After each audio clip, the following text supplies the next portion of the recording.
Thank you for joining us today at the first tech activist conference. If you folks have followed the news at all about the local tech scene, you will have heard quite a bit in the past few weeks and, 6 weeks? About Tableau. And they're a local company that has just really sort of exploded, although they've been around for quite a number of years. What they are is a company, and Ben's going to talk about it, that produces data visualization software. And I am not a geek, but my friends who are geeks get that look, you know, sort of like movie fans did back in the 20s and 30s when you mentioned Greta Garbo. It's Tableau! It's a very exciting thing. And a lot of businesses, a lot of political and issue organizations use their software to visualize data. And we are so lucky today to have, like, Captain Tableau. And that is he is the product manager for Tableau Public. And Tableau Public is the version that, my understanding, Ben's going to share with us, is basically actually free for people to use, unlike the bazillion dollars that the big-time corporations and enormous nonprofits pay to use it on a vast scale. We are so lucky today to have with us Ben Jones from Tableau Software, who I am told by my geek friends is an official rock star. So, welcome, Ben. I prefer data rock star. Tableau is, yeah, that's right. We're going to play with some data today, so I hope it'll be a fun session. We've got some live data that Phil and Mike sent my way. Before I get started, I want to introduce Mike Klesinski, my colleague in the front row here. You want to stand up, Mike? So, Mike and I both are on the Tableau Public team, as Phil mentioned, and I'll talk about that in a second. Excited to be here. I just moved to Bellevue in January, and my family relocated here from the Los Angeles area. You know, they're recruiting out of there, the whole Greta Garbo thing, they're heavily recruiting out of Hollywood. So I came up here. I'm actually Canadian, so you know, this is actually phase one in an attempt for the Canadian people to overtake the United States and steal all the Stanley Cups back. Try to look at that bridge, and you know, we're getting around it. So, but I did live in Los Angeles for most of my life, and so I'm excited to be here in the Pacific Northwest. My little story is, I finished my MBA and got so excited and liked data so much, I started a little website. Tableau noticed, and next thing you know, I'm moving up here to Washington to join Tableau. So great kind of little personal journey for me, and I'm excited to be at Tableau. It's a great company. You know, let me tell you about Tableau. The mission is to help people see and understand their data. And you have data, and our mission is to help you glean more insights quickly from that data. Again, Tableau Public is literally entirely free. It's free. You can go download it today. You need to use publicly available data with it, but you can go ahead and download it. So I get to be in marketing for a great new company up and coming, managing their fully functional free product. So it's a grind, believe me, trying to get people to download this thing. But no, it actually is quite a fun time. And Mike and I are, you know, traveling around to the Wall Street Journal and ESPN, and a lot of, you know, organizations are looking at using Tableau Public specifically. But the bad side of it is I have no more excuse to get out of doing the dishes because my day job is so fun. And I'm going to show you what that day job looks like today. We're going to play around with some data. But helping people see and understand their data is the mission. We're located down in Fremont. If you ever want to come by, I have my contact info here. I have a card up here too. You can come on by and say hello. I'd love to have you down there. So, you know, we love Excel, but if all you use is Excel for your analytics, you're doing drag racing, kind of like this. You know, when Mike and Phil asked me to do this, I said, okay, what about a topic, a presentation name, something like changing the world with data or something? And they said, well, how about a drag racer's guide to Tableau? I said, well, what about like making the most of your analytics? And I said, no, we like drag racing. So I said, okay, we'll do drag racing. So if this is what you're doing today with all those spreadsheets, why wouldn't you just kind of move to something kind of like that? And this is what Tableau will help you do, and I'll show you that. So we're real proud of it, and we're excited about the way we help you kind of just glean those insights quickly and on the spot. So we know there's data everywhere, right? I mean, we talked about it a little bit already this morning. There's tweets, there's records from the polls. There are websites that give a lot of information right now. There's obviously the census. The Secretary of the State website has a lot of information as well. Data.gov, the unemployment data, it's all out there, and you can find it and get it, and it's free. And the question is, are you getting it and using it? And if you are, how is that helping you make better decisions going forward? So there is data everywhere. There's no shortage of that data. So data is useful for taking in information, right? Obviously, this is actually a photograph of some of Obama's experts in their their dark, smoky room. I don't know why IT guys have to look like that, but I'm working on it. The pastries back there look great, but you got to learn what's going on. You have to know what people are thinking about. You have to know, what you can do to be more effective. But it's also helpful messaging out, and this is where data viz particularly comes in handy because you can package insights and display them in a way that the general public can understand them. Here's a couple of examples where you see, kind of the different organizations using data and data visualization specifically to get a point across. So taking information in and also how you communicate out. Data and data visualization are key to that. We talked about this already this morning. Obama ramped up his analytics staff by 5x, and they started tracking just about everything. Some good articles out there on it, just to kind of see what they did. Both candidates, used Tableau. So if we look at 2012, what the candidates spend on their election campaigns is a matter of public record. And so we created actually a Tableau visualization. Actually, this is from the Guardian website in the UK. And I think I have it live here, but you know what? I'm not sure if I'm connected to the web. So let's just see if it'll pull up. So we got the Guardian. Here we go. This is the Guardian. And this is basically showing, I'm not connected to the internet, so I can't really interact with it. But you can kind of see what all the candidates spent and drill down. And in this case, we went in and noticed that, hey, Tableau was on the vendor list last year. That's great. So both parties, I guess, realized that, at least on some level, Tableau can be useful to visualize data. So let me go into why that is.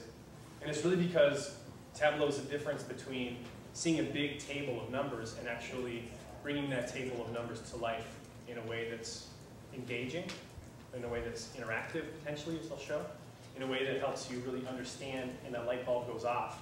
Where a table just doesn't do that. The way that we are kind of, the way that we operate, our brains are very visual. And so seeing is believing, and sometimes what you really need to do is just see your data. So let me give an example of that. This is a pretty simple illustration for your Saturday morning here. It's a very simple exercise. All I need you to do is count the nines. Raise your hand when you're done, when you're ready. Just count the nines. How many nines do you see up there? There are no nines. There are nines. I didn't try. It's not. This isn't a trick. There are nines, and it's not 9 nines because that would be kind of cheesy. Okay, so this is difficult, right? This is a hard thing for the brain to do. This is like a table of data. This is like kind of your data in Excel, right? What Tableau simply does is just lay over top of that information things that help your brain see. So now tell me how many nines there are. There are 10. That's pretty quick. Yeah, there are 10 nines. So what happened? I just painted red over top of the numbers, right? I didn't do anything sophisticated. But what this did was it really helped your brain make use of that information and come to insights much, much more quickly. So that's the analogy there, right? This is that guy in the shopping cart with the flaming come off the back, and this is the real dragster with Tableau. This is a great quote from a friend of mine from London, Andy Kirk. Visual analytics, and it's a little technical, but see if you can follow along. Visual analytics is a representation and presentation of data that exploits our visual perception abilities. And the whole point, right, at the end of that sentence is, it's to amplify cognition. It's so that you know, it's so that you get something, right, using your visual cortex and the way it was designed and built to be able to grasp what is going on very quickly. Here's another quick example. This is a famous one from the world of stats. So nothing like statistics for a Saturday morning, but these are 4 different data sets. You can see 1, 2, 3, and 4, and there are 2 columns, Y and X, Y and X, Y and X. So if I said to you, can you describe these data sets to me? There are 4 different data sets. Please just tell me about them. Tell me something about them. You might struggle. You'd probably say, well, I can tell you there are numbers in them. You could probably, maybe if you gave it a minute, pick out the high and the low, something kind of like that, right? Probably tough to pick out a pattern. Well, maybe you'd say, okay, I'm pretty good at stats. I can just give me that data in Excel. I'll just give you the averages real quick. Well, what if I told you these 4 data sets are identical? They have the same average. They have the same standard deviation. they have the same variance. All these statistical parameters are pretty much identical, right? And you say, okay, well then what's the difference, man? They're all the same thing. Why did you give me 4 different data sets? But if you visualize the data, all you need to do is plot it or graph it. Those are the same 4 data sets. And within an instant, your brain started to understand what was happening in those 4 data sets. You would be able to, right away on the spot, describe to me many different things about each one of those data sets. Top left is just a general scatter plot. The top right seems like it's some type of a parabola, right, or an arc. Bottom left, you have a straight line with an outlier. Bottom right, you've got pretty much a straight line with another outlier, but it's quite different in the sense that the lines are vertical other than one outlier, right? So graphing the data, we all know this, but it's a really powerful thing. This is known as Anscone's quartet, a very famous discovery that this statistician made, that you can't just show the data in a table. You can't just show the data in summary statistics. For the brain to make sense of it, you've got to plot it. All right, so at Tableau, we create software to help you do that and do that quickly, because we believe that there's this process that you're going to go through when you want to ask questions and get answers from your data. You're going to have some question. Hey, what happened in this or that precinct? Hey, what happened in this or that election? What type of voters? Many different kinds of questions. Your task is obviously, very specific in many cases. You're looking to have success, right, in the future. Well, you have to get data. As we talked about, the data is everywhere. Then you've got to be able to get that data in some kind of a structure. That's where I think that dark picture of those guys, they're good at that kind of a thing. But we don't get a lot out of it. You've got to be able to view the data. Then you've got to take that data and view it. And that's going to give you the insight, the aha moment. And then you can make changes. You can go do a certain type of campaign. You can go to this or that city, right? You can reach out to this or that type of potential voter. But it doesn't just happen in this perfect circle like that. We know that. It's always iterative. I bet you when I start to play with the 2012 data, you're going to have a lot of questions for me.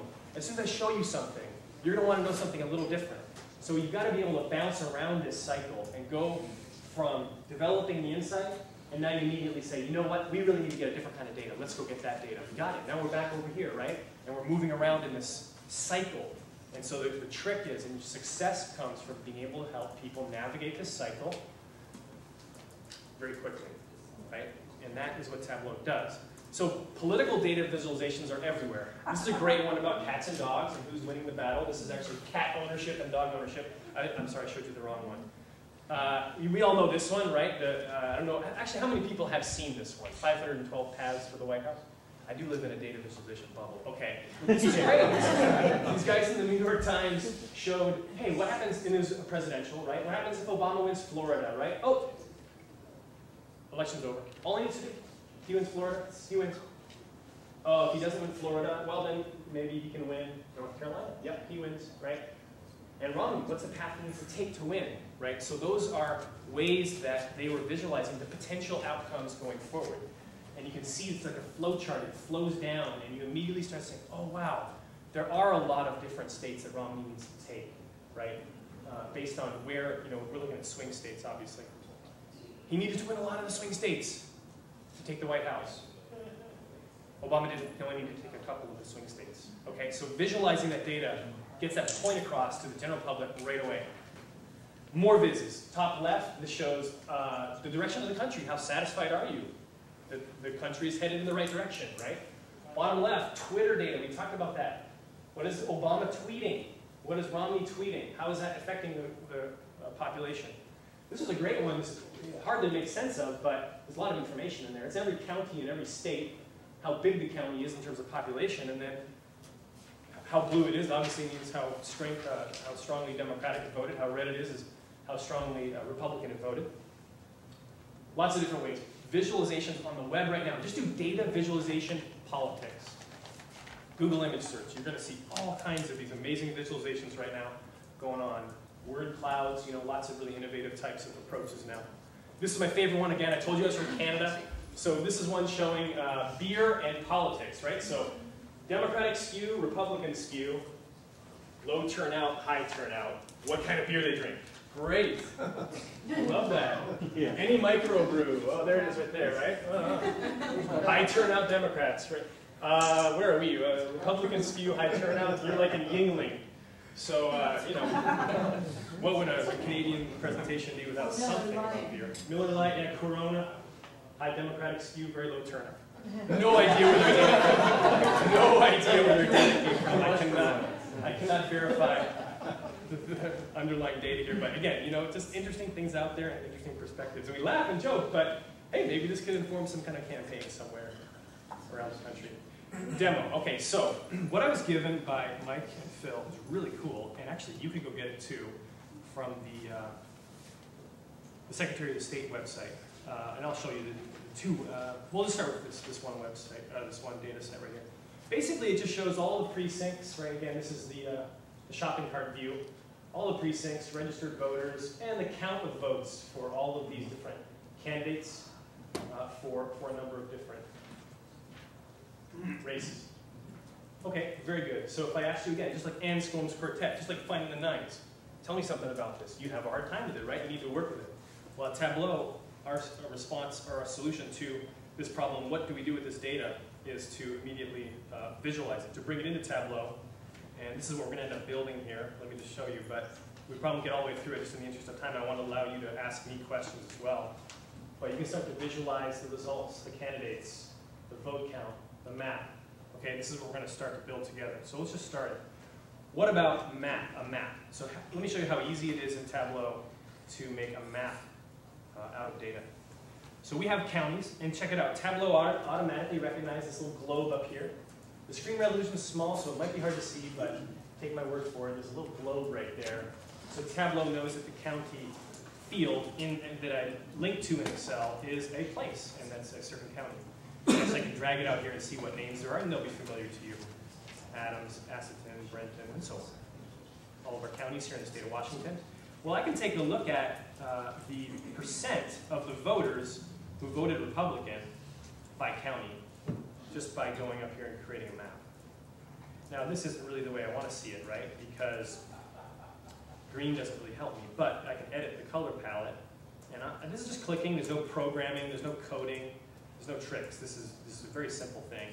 It defaults to the wrong. Obviously, it has blue on the right and red on the left. We weren't thinking political when we made that. So we can reverse it. No problem. We can reverse it. We reverse it. Okay. Advance it. Well, we want to make the middle be 50%. That way, anything blue means that a certain county was obviously had a majority of Democratic voters, of people who voted. And we'll say okay. And there we go. Now we've got all these counties and how they voted. We can just put the label on there in case those LA Canadians don't know where the different counties are. And we can also put that percentage on there. Great. So hey, this is great. This is across all races though. We said, well, what? Hey, Ben, I just want to know about one race. Okay, we'll just drag one race over. Any interesting race here that you want to see? I mean, these are probably already familiar to you, right? This isn't a big aha moment yet, but I'm just showing you how easy it is to convert. Secretary of State. Okay, thank you, Secretary of State. Pardon me? That was the closest race. I see. Let's take a look at that. Okay. Great. So you can see the counties, and it looks like everything, eastern, central, and eastern were Republican, and a handful of looks like larger counties here on the western Washington were Democratic. So very easy again to create a map, and very easy to. I can just show a quick filter. You could toggle between these pretty easily. You know, I could kind of go through these different results and see, wow, that's interesting. You see what happened when I click on the presidential race? It automatically, just the whole thing, you just feel it go more blue, don't you? Yeah. So then can you adjust that county size by population? Yeah, good question. So what if you said, hey Ben, not all counties are created equal. Some counties have higher populations than others. Well, the trick is, and I'll jump ahead since you asked the question, is population actually is not in this the data set I was given. It does have, I could probably compute the total number of voters and use that as a proxy for population. But this is one of the really cool things about Tableau is actually we went on to the Census Bureau website yesterday and we said, well, there's population information there. I pulled in this other spreadsheet. I'll show you right here. Here it is, county stats. Here are all of your counties. Let's see. Oh, that's the wrong one. Washington counties. Here we go. So you got all your counties and a whole bunch of things about them, right? Like, I don't know. Okay, there we go. Resident total population estimate as of July 2012. And you can see all these different things. Education attainment, by race, by foreign born, that's me. Lots of different things in here, right? Veterans, number of veterans in the county, Average travel time to work, far too long, by the way, from Bellevue to Fremont, but especially with all the construction. But you know, hey, progress is progress. So we've got, what's that? Beer? Yeah, I can't use that on the commute. So all right, so we've got that then. We pulled it in. There it is. It's right here. And notice that Tableau, see this little red link thing here? Tableau said, okay, I'm pretty sure you want to connect county, right? Because it noticed that they were the same. And so it linked county. So now what I'm doing is I have all my race election results data and all of the county data, and they are now merged, and I can start to filter them one based on the other. So can you merge data? Say if you wanted to know population plus county plus governor's race or secretary of state, can you do three? Yeah, so let's just I love a scatter plot. So let me show you what I'm talking about. If we put on the x-axis the population of the county. So let me just pull this in here. I think it's this one, right? No, that's the wrong one. That's 2012, 2010.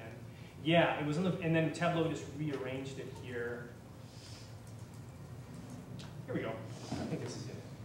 Oh, that's a change in population. Yeah. That's probably pretty good. Let's just pull this one in here. This is the population. Actually, let me just drag this open so I can actually see where the real one is. Here we go, estimate. I'll pull this one over. Okay, so now I got the population, and I want to know how that compares to, what is it, the percent that voted Republican of the voters? Let's look at that. And we'll say, okay, we'll bring the county data under the detail. Here we go. Okay, so what this shows is, I bet you can guess what this one on the far right is, right? The farther right is the larger population. The higher up is the higher percentage Republican voting, again, across all races. But if we wanted to zoom in again on the Secretary of State, we can just filter that. So we'll filter that by Secretary of State race only, apply that. Okay, so if you hover over it, right, guess, what is that one to the right? We all know. King County. Okay, there's King County, 39% Republican, and percent, so it looks like 2 million, just over 2 million people as of July 1st, 2012. We can do a few other things too. I love it when you kind of double encode a little bit. So if we take this and put it on size, now the bigger bubbles mean bigger counties. And again, we can color it, just again, trying to find ways to cue your eye to get insights quickly. We can color it right away based on the percent that voted Republican. And again, I want green, right? I know that I want red, blue. Switch it around, and yeah, not that way. We'll take that for future product development. But there we go. So then you can see now the population and how highly they voted in the Secretary of State race in 2012. So interesting insight there, right? What about how? This one was a little bit surprising to me to see, and might be to you as well. But let's look at. There's actually a field in here that shows the percent change in the population in the county from 2010 to the present. If I look at that instead of the overall population, you can see that what this now shows is that there are 3 counties which voted heavily Republican, right? Over 70%. What are they? They are Columbia, let's just pull these in here. They are Lincoln County, and they are Garfield County. And they have shrunk. So in other words, since in the last 2 years, they've decreased by a couple percentage points. So those counties, which seem like they're in your camp to the strongest degree, are getting smaller. On the positive note, you have Franklin County over there, growing at 10% population, also pretty strongly in the Republican camp. Okay, maybe concerning, you see King County's population growing as the pretty much looks like about the 3rd or 4th highest county, right? Which also again has had the lowest for the Secretary of State race in any case. So these types of inquiries are things you can look at real quickly, right? And start to see a lot of different things. Now, all of these things on here are things you can find very quickly, again, from 2 data sets. One Mike and Phil emailed me, and one we got from the census data real quick. And these are maybe already things you know. I don't know, but I did not, certainly, and I found them interesting. Okay, turnout. This was something that I spoke a little bit with Mike and Phil before, and said, what are the things you're really thinking a lot about? Turnout. We want to know who's coming to the polls, in what rate, right? So which counties maybe we can look. And by the way, all of this can happen at a precinct level. I worked with KY, where's KY? There he is, yeah. So we're chatting a little bit. He sent me a bunch of shape files. If we wanted to, we could take this county view of a state and break it up into smaller chunks called precincts. You know, those just aren't native to Tableau, so you can import them, and that's something that we just didn't really get time to finish, but you could get a much more, you know, kind of granular view of the state by looking at precinct by precinct. In this case, county, I think, is still a pretty interesting view, but we could go drill down even deeper if we wanted to. All right, so turnout. We are able to calculate turnout. So it wasn't in, they didn't give me a spreadsheet that said, oh, here's all the turnout. So we just computed it. How did we do that? We created a calculated field. So Tableau can take all your data. And when I first started using Tableau, just I mean, as an aside, I loved Excel. You know, I was still in the shopping cart days. So I would do all my calculations here in Excel. But Tableau is actually able to do that for you quite easily. So we just made a calculated field that said, I want to divide the total voters in every county by the registered voters. That was something that was given to me, the number of registered voters. So the number of voters divided by the number of registered voters gives you turnout. Pretty simple. So let's take a look at that. What if we took all the races, the different races we got, right? These are Attorney General, Governor, President, Secretary of State, State Auditor. There we go. And we want to look at the turnout. Well, I have turnout here. I'll just put it on this. This is the overall turnout. And you can say, okay, well, hey, we had, and this is percent, right? So 80%. Let me just change that so it's a little bit more. I can change it from a decimal to a percent. There we go, percentage. Makes it a little easier to read. Okay, 80%. Wow, almost 80% turnout for the presidential race. And then you can see it kind of went down from there to the governor's race, down from there to Attorney General, down from there to Secretary of State, down from there to State Auditor. Still pretty high though, right? You had people filling out the whole ballot for the most part, but you did see some drop off. This gets really interesting now. We can take a look at this. And actually, I went ahead and you could parse this out by votes and whatnot as well. But let's look at it by county. Which counties had better turnout than others? And you said this could go down, even go down to the PCO on it? Yeah, actually, that is already in there. I mean, I could just, we have the precinct name in here. So let me just show, is there a... Kind of PCOs. I'm sorry? We have a lot of PCOs in here. Yes, yes, we definitely do. We can do something there, though. Let me just, this is kind of interesting. Let's just show them all for now. And this will be a little bit tough to read, but is there a precinct that you're interested in? Knowing the turnout? 3109. Okay, let's see if it picks that up. Okay, so that's in there. You want Yes, to I name? found them. There you go. So you can see that the turnout there, and so you could drill down to a specific precinct. And I'm just going to hide this card so you can see the whole view, right? So you can look a little bit lower. Everything's below the 70 line, so you can look at a specific precinct and see that. There's a lot of really cool ways to see it too, though. So let's take a look at a little line chart we made here. So if we just take the race and we show again turnout. But we turn it into a line chart. All you can do is change this little marks card here from bar to line. Pretty simple stuff. Again, I'm just clicking. Actually, my left hand is still in my pocket, so you know I'm not coding. And I'm going to let's just sort this so that you can see kind of the effect a little better. Descending turnout rates, right? So president is there on the left, and then state auditor to the right. Now I can just take all my counties though and just put them on the detail level. And now I can start to see, you say, oh, it's tough to see. It's okay, we'll zoom in a little bit on it. This gets a little interesting. There's some kind of things that jumped out at me when I looked at it. If I edit this axis, and we'll just start it at 0.6, 60% turnout, just so that you can see it a little better. Some things kind of, so you can say, okay, well, every county, for the most part, went from kind of downhill in this order. Except for a couple things kind of jump out at you, right? Like, what happened here? Wow, that's a big drop off. This is in Columbia. Columbia somehow went from a turnout of 78, 79% for Secretary of State, quite a bit down to 70%. So it seems like a lot of people, for some reason there was something happening there. Could be the data, right? It could be that you have to go and inspect the data, or that could be real. So there's some things that kind of switch the other way, and you can kind of look in at that a little bit and look county by county and try to see, here we go. This one's kind of a little interesting one to look. So we had a big jump here, right? You can see the Secretary of State actually was quite higher there. So lots of different ways to visualize turnout data. Now what's really kind of, the thing that really made us take a step back at the office this past week was, what if we take the turnout and we compare the turnout to how strongly they voted Republican? So I just brought turnout out again there, and I just brought voting Republican. So everything on here to the right is turnout, everything top to bottom is voting Republican, with the county level in here. And still not quite obvious yet, so let's just zoom in on the data by narrowing the axis. And we'll put a line here at 50%.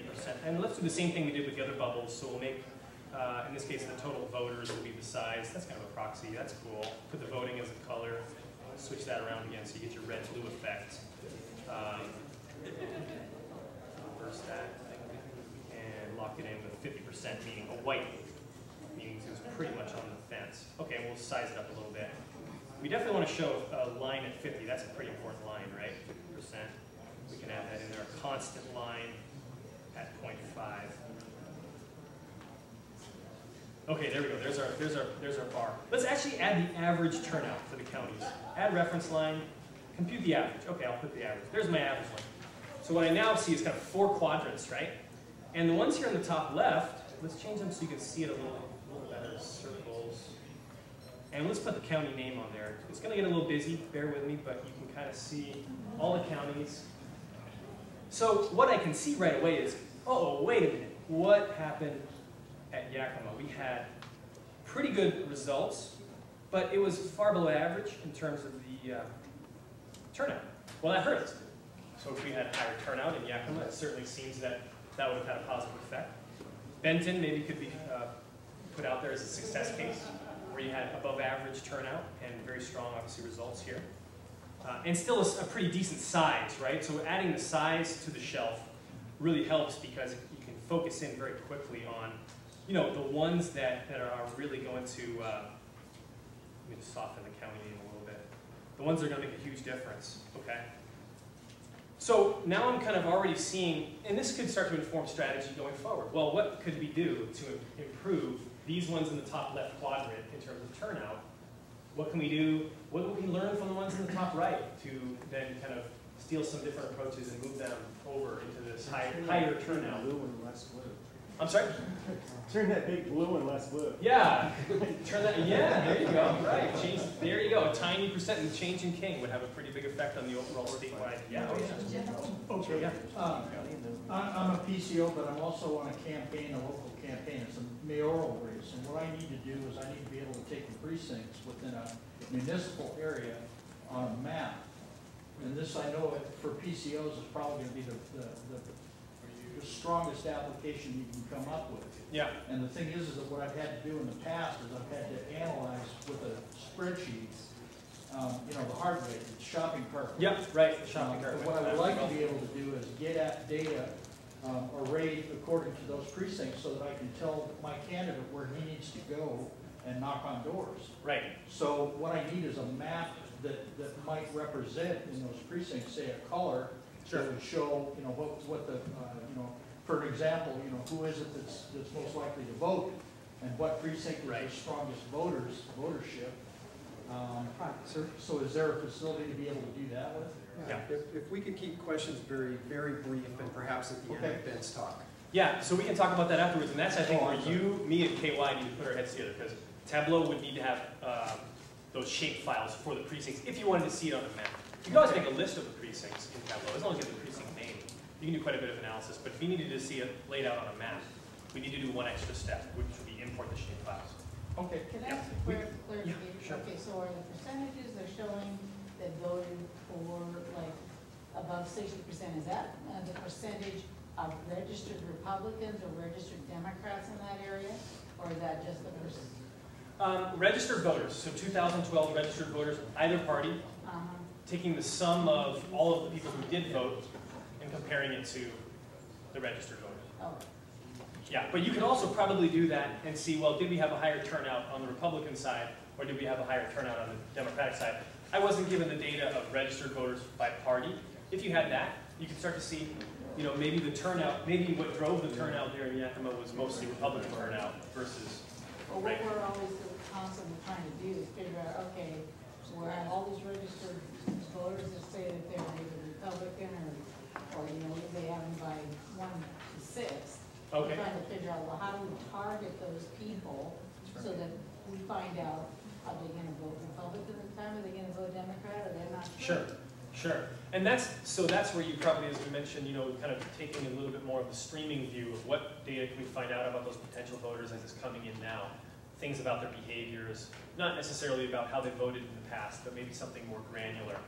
And looking at, you know, different ways to interact with them about their demographics, right? Maybe something about their age or their gender. If you're trying to go after 35-year-old females, there are probably some shows that would really rank high up on their watched list where, you know what I mean? So there's other things you can do there too to narrow in on the exact type of person you're trying to win over. But what the data can do is show you, well, who should you be trying to win over, right? Where are the opportunities? Where are the places in the past that if you had only had better results within this certain group of people in this place with these attributes, this would have had a major impact in swinging the outcome. Right? So it allows you to target. Yeah, I think that's what, so it's all about the so what, right? I mean, I can sit here and look at pretty charts all day and you can say, well, hey, it's all about so what. What are you doing now that you know, right? So maybe what comes out of this, and I understand this is at a very surface and simplistic level, but you know, maybe this would say, hey, we're going to send someone up to Yakima. We're going to talk to the people there. We're going to try to find out what happened. What could we have done better, right? Maybe this will inform something going forward. So yeah, that's what you really should be doing with the data. Yeah, question here. I just want to know, is the big blue dot telling me that only 39% of the registered voters in King County actually voted, or 39% of the population? So this shows you two things. One thing is the turnout. So of all registered voters, King County had about 77.5% turnout, all registered voters. That's x-axis. Y-axis is telling you, of the people who voted, what percentage voted Republican? Okay, it looks like we're at about 35%. Thank you. Well, and how big it is obviously the size of the county. How blue it is another way of telling you how they voted. Yeah, blue being, you know, you obviously get it. Thank you. All right, very cool. So there's a few other things, and you know, so you know what? I can show you a bunch of the stuff I already made. Maybe what would be cool is for me to let you guys say, hey, what questions do you have of the data? And are there anything, is there anything else you'd like to know? Yeah. Do you have a capability here to do any sort of a time series thing? Yeah, that's what I was asking. Some sort of like an animated time series change? Like an X factor? How many Yes. variables should you add? Yeah, so this is something that actually Mike taught me. Well, everything I have in the data set that I've connected to is all about 2012, pretty much. So it's, I would say what I have right now is a snapshot. Right. Now, if I were to build out and get these historical results, you could put, you know, let's say you had a year column here. I could put the year on here and hit the play button and watch these little bubbles move around and see which direction are they heading in. Unfortunately, I don't have that underlying kind of longitudinal data across But if you multiple had years. it, you could. If you had it, all you need to do, and actually I'll just simulate what the effect would look like. So if I take the race and put it here in this pages shelf, okay? What you can see is if I click play, it's going to go from Attorney General to Governor to President to Secretary of State, right? So let me do that again. So, right? So if this were a year, you'd see these things moving as if they were moving over time. The way they're moving now is when I click play, they're going to go from one race to the other, and you'll see what race it is here in the top left, right? So you can see where the bubbles move. That's actually a pretty big jump there. That was actually kind of interesting to see. Let me just zoom in on that. So you can see the presidential race very far to the right. I mean, look, you see the bubbles just jump when you go from governor race, boom, there they are. Come back to Secretary of State, wham, they come back to the left, right? So you can see kind of this motion of these bubbles between the different races. And so, yeah, it would be great to be able to look at this data over time. So instead of that state race, it has to say year. Year, right. Maybe this is 04, 08, and 12. You see where the counties are which direction they headed in. Yeah. Which ones do we need to get in front of and turn around? Which ones are our engines we need to kind of hit the accelerator on because they're going in the right direction? Yeah. You take that comparison and compare it to the type of viewer that people take. Yeah, so then what you need to do, right, is if you had, let's say you had a way of getting some kind of survey data or preference data You could probably even do this with Twitter. You could probably see, you know, what types of beers are mentioned in social media by zip code, okay, or by area. And then you could look at that and say, well, here are the popular, you know, kind of heavily slanted Republican or Democratic. And here's something about that county, right? And you could even go down lower to, now we have, you know, the potential of pulling together with the era of big data, potentially databases that go down to the individual level, you know, as we were talking about before the session started, right? It's not just about a county now, it's about, hey, here's a registered voter, here are some of their preferences. Are they on Twitter? Here's what they say, right? And I can start to see now, how did they vote in the past? What kinds of things are in their profile of, right, potential characteristics or attributes. So not anything we have in this data set, but absolutely. You want to layer in all those, right? What I got here with the census data was just really simple county level information about the demographic breakdown of each county, right? Percent of people in poverty, place of birth being, right? You could then get a whole new set of information, right, at a much more granular level. Yeah. What else do you guys want to see? We've got a few more minutes here, so. I'm sorry? Let's look at that place of birth. Okay, yeah, let's check that out. What would you, let me just, before I pull it in, what's the prejudice, actually this, or the preconceived notion, how would counties with a higher percent foreign born, which way would they vote, do you think? Higher percent foreign born, left, right? Left. All right, let's see if that bears out. So all we need to do is take place of birth, foreign born percentage of all people in the county who are not born in the United States, and put that over turnout, change turnout to that. And now you've got, so King County, for example, 20% foreign born, pretty obviously Democratic there. Now, however, this is a little interesting, right, is that you've got these heavily Republican slanted counties, Franklin and Adams, that have a quite high percentage of people who are foreign born as well. Well, that's really interesting. Yeah, and you could even go down here. The data set includes, I think, things about this. And you can say, well, what about the Hispanic vote? You know, hey, in 2012, we focused so hard on the Hispanic vote. How did it go? Here we go. Percent of the population who are Hispanic or Latino, as of the most latest data, was 2011. So it's probably still pretty close. Put that in there, and let's take a look at what this shows us. What happened in the Hispanic vote? This happens to be the Attorney General race. We could switch that too to, I think the Secretary of State was the interesting one to us. Yeah, that's probably what was behind Franklin and Adams here, right? Okay, well, we did very well there in terms of voting Republican for Hispanic, right? These highly Hispanic counties all voted Republican. Interesting. They're all on that side. Yeah, they're all on the, they're all above 50%. Yes, but they're all east. I see. So it's also, right, so there could be something about geography there too, right? Absolutely. It's our farming. Yeah, yeah, and So actually, all over King County. What about Eastern European? that I don't think we can go down to, the data I have doesn't go down to nationality. Yeah, but does that say that Hispanics specifically voted more Republican? No, it doesn't. That's the Good point. question. It does Because not. you could have a lot of workers over there in agriculture over Sure. there that don't vote at all. Great point. It doesn't necessarily mean we won the Hispanic vote. Good point. It just means that those counties with a high percentage of Hispanic people also voted. There could be basically some confounding going on there, right? So how This is is more about their way of life. to find out if that's true? Do we have That's where you need to get down to, I think you need to get down to individual voter type data, right? Because you're essentially saying, how did this person vote, not how did counties with these types of people vote. So it's a different level of data here. Question, yeah? I got two questions. Okay, yeah. Okay, the first is, I'm a district chairman. Okay. So I have 194 precincts that I'm chairman of. So you have, we have the district broken into regions, and those regions broken into areas. And each area has a certain number of precincts. So those are classifications that we have imposed. Okay. Has nothing to do with the Republican Party or the state. Sure. Is there a way to you have a list of all the precincts in there. Yeah. Is there a way to classify, to add in my own classification that way and grouping? Grouping, that's what I'm talking about. Yeah, what you'd want to do with that is there's a few ways to do that. You could group them. Like I could say, like let's say you had the data at a precinct level. I can put all these lists here. Just draw a circle around them all. It highlights them. I can click on this little paper clip here and say I want to put these all together in a group. So I can do this with precincts as well. I can group them, and now you can see I've got this blue group right here, and I can maybe say, oh, I want to name that, a certain area. So that's one way to do it. Interact with the data itself, draw and select data points and group them how you want them to. The other way is you probably have a table with this hierarchy all kind of called out, right? Yes. Well, then you could just In Excel.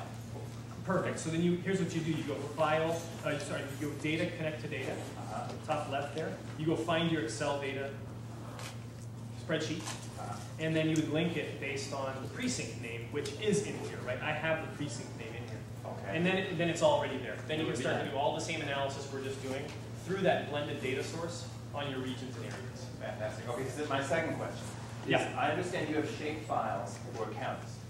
But you don't have shape files right now for districts or precincts. Correct, we do not. So so if I have PDFs and/or if I have ArcGIS files, Yep. they can be plugged into this. Yep. Okay. So we can generate this data in maps. Absolutely, yeah. So this is where KY and I actually, this was my goal for today, was to have it mapped out as precincts. We ran out of time, but he sent me one county and all the precinct shape files. And there's really easy tutorials on the web. You can just Google Tableau. Does it shape require an file. ArcGIS shapefile? Or does it That's can be one done way with- to do it. Yeah. As long as you have latitude, longitude of the points on the shape, right? So then you can just draw that. It basically draws a polygon, and Tableau will drop that on the map. So you just need the coordinates. That's all you need is latitude, longitude, coordinates. You can get that and transfer that from a few other different, kind of mapping options that someone like KY can really kind of, It's actually not my area of expertise. What Tableau has is county, zip code, area code, obviously state, and then up to country level. Those other ones, we see this a lot, like for example with school districts, companies, right? We're a business intelligence software company. They always have sales regions that are called out custom to that company. So we certainly made that as something that you can do. Yeah. Question in the back right. Yeah. I know you need to conclude, but can you talk about what we do with these visualizations once we've created them? I know it's a desktop tool, we can learn things from it, but what do you do with that once you build it? Yeah. This free product, can you export it to the web? Sure. Can you be interactive on the web? Yeah. So with the product that Mike and I work with, Tableau Public, when you're done with your data visualization and you create a final dashboard, let's say like this one, you can save it to the web. It saves it onto a server that is basically a hosted solution for you. So you save it to the server. What it returns back is a URL that anyone can put in any browser and view a fully interactive version of your dashboard right here like this, right? All the same interaction that you can see in the application, in the client itself, would be available in a browser. And that's Tableau Public. And now Tableau Desktop, what you can do is you can save it here locally. You can then email it to anyone that you want to who has Tableau Reader, which is a free, kind of like, think like Adobe Reader. We also make an application where they can then open your file and interact with it as well, if you want to keep it secure. So that's not saving to the web. The third option is Tableau Server, which basically now you host your own server somewhere, you publish it to your own servers, and then anyone on that with access to that server, based on an intranet, they can not only see it, they can subscribe to updates and things like that. That's a paid product. Desktop and server are paid products. Yeah, public is the free version. Pretty much what I've been doing here, though, in the application, dragging and dropping and all these building visualizations, that part of it is literally identical. Tableau didn't, in other words, kind of have this business model that said, we're going to give a solution that only works with half of the widgets, and then to get them more, it's fully functional. It's just about how you save it and share it. Yeah, good question. Yeah. Is this something where you could plug into an API and get real-time data, so you can maybe have a few charts saved, and then that way it's pulling in the information every single day, and you're not having to re-upload files all the time? With the free version Tableau Public, there's no ability to do that. But with actually, Mike, is that something you can speak to a little bit, just kind of as far as updating automatically? So with Server, you can actually have it go and get your data every half hour and update it. So anytime somebody views a visualization, it'll be the latest data. With Tableau Public, what you're doing is it's actually going and taking all this data, creating a little file, uploading it to the server.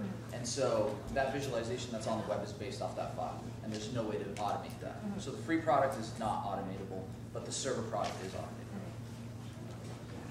On the free product, when you share it on the web, is that secure in the sense that not anybody can get in and just change it? I mean, can you just keep it so that it stays with what you created and nobody else can change it? Yes, so you create your own account when you download Tableau Public, that basically you control the visualization itself. Other people can access it and interact with it, but they can't change it. Thank You can always change it and re-update it, and then it'll be reflected on the web, but you can control, and then anyone who has access to that account can make changes. So, yeah, good question. Only as long as they have access to it though. Yeah. So limited, as long as you can't limit it, it's fine. Right, I mean, so we see this with groups, it's just an email address, right? So you have groups that have a shared email or an alias email account that maybe a group of people all, in fact, this is what Mike and I do with Tableau. We have our own little kind of team account, and that's fine, everybody, everybody in the whole organization, if you wanted to, could be using that one account. But yeah, it's just about an email address and a password that secures